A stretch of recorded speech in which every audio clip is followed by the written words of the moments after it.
Punch Out Boxing, delighted to be here with Eddie Hearn. Rare opportunity to speak to you. You are in the midst of a wild week, but I'll try and keep the questions to Belfast. First of all, Paddy Donovan always said he wanted it in Limerick. Why did we opt for Belfast? Because I knew we'd do a much bigger gate. Mhm. Obviously, you want to pay the fighters as much money as possible. You want to try and make some money as well. And there's kind of no proven model in Limerick or anywhere near there that it's going to work. I do think Paddy can do a big number in Limerick, but obviously what we do know is in Belfast, you're going to do a big number. Mhm. And we have done. We're 200 tickets away from a complete sellout. Atmosphere is going to be wild and a huge opportunity for both at the weekend. Ireland's got a great boxing tradition, but it's been a long time coming that, we've got this sort of almost like a golden era of Irish boxing coming Mm. up. Are the logistics in the Republic a bit prohibitive for putting on big shows if your name's not Katie Taylor? Yeah, I think that Belfast has always been a big draw for big fight nights. A very knowledgeable crowd, like you see today, like the turnout for the press. It's unbelievable, and they know. Like you could speak to all of those people individually, and they'll all tell you who's fighting on Saturday, like throughout the whole card, and they just know when it's a good show, they come, and it's a great show. And we've done some huge nights in Republic of Ireland with Katie, and huge nights here, and I think across the whole country. I think I think they get their boxing. As you said, that main event's a banger. It's Mm. almost a pity that you couldn't stall it until Boots Ennis has moved up, and so have it Like, for the world title. yeah, but it's a final eliminator. It's not just an eliminator. The winner will be mandatory, and the winner will be mandatory to boot Stanionis. So it's a massive opportunity. Who knows? The title may become vacant. I mean, it's a really big opportunity, like I said, for both. And we talk about North v South and Belfast v Limerick. It's two undefeated welterweights fighting at world level in a very good fight. Yeah, I mean, looking at the rankings, a certain Conor Benn, who's he's ranked number 3 by the IBF. Mm. After the Eubank fight, he's dropped back down to a welter.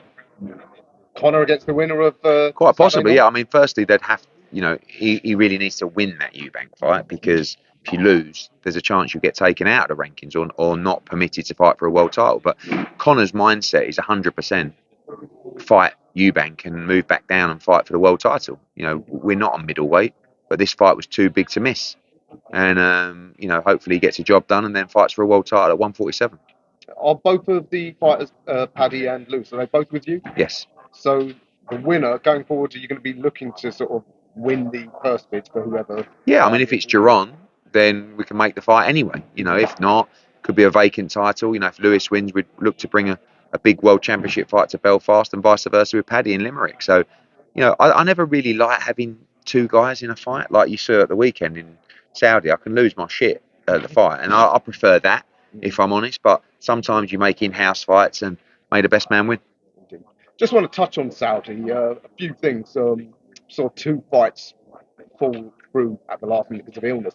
You've done it with AJ in the past. When there's that much money put up by the people funding it, is there no scope for having actual stand-ins rather than someone who's Maybe. I not? mean, I've never had it with AJ 24 hours out. Mhm. We've had it with Ruiz 3 weeks before, and we've had it with I think Takam a week out when he was going to fight Pulev. Maybe, yeah. I mean, it's one of those hindsight things where, like Shakur told me that Floyd Schofield will not fight him. Mhm. And when he landed in Saudi, Floyd Schofield, I said, Shakur, told you. And he went, he won't. I bet he don't get in the ring. I'm like, mate, he's here. Mhm. And then obviously it falls through, and we managed to find a replacement. But yeah, so I guess difficult to have standbys for every fight. But and problem is for the main event, you can't just replace Bivol with some random light heavyweight, and then it's not the same card. So it's very difficult. Yeah, absolutely. But given how many fighters are inactive, there's no scope for sort of just giving someone a little bit of pocket money just to stay Yeah, maybe, ready, especially maybe. if they're a heavyweight. Yeah, maybe. Yeah. Okay. Um, what exactly are the Saudis' objectives here? It's been like what 18 months Mm, now. There's talk of that they want to be a major sports mm. destination. I mean, are they looking for a certain type of clientele, like the super rich, the famous? Because Oh, I think they want to be a destination for sports and entertainment.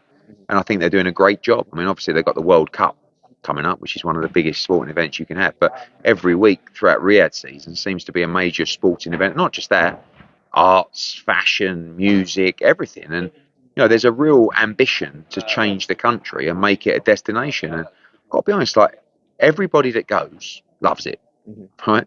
And they're doing a great job. And obviously they have a considerable amount of money that opens up the opportunity to bring major fights and entertainment there. And I think they're doing really well.